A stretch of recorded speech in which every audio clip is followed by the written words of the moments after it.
A moderate magnitude 4.3 earthquake hit 28 kilometers, 17 miles, away from Juan, Aldama, Estado de Zacatecas, Mexico, in the evening of Monday, June 30, 2025 at 8:06 p.m. local time.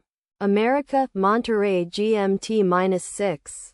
The quake had a very shallow depth of 18.7 kilometers, 12 miles, and was reported felt by some people near the epicenter.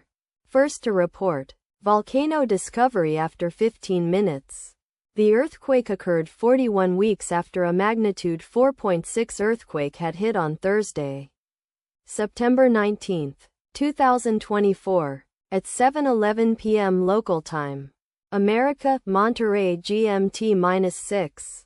In 8.7 kilometers, 5.4 miles, distance to the northeast. Data source from volcano discovery. Did you feel it? Let us pray. May the earthquake that occurred not affect our brothers and sisters there. May the earthquake not happen again. And may God protect everyone. Amen.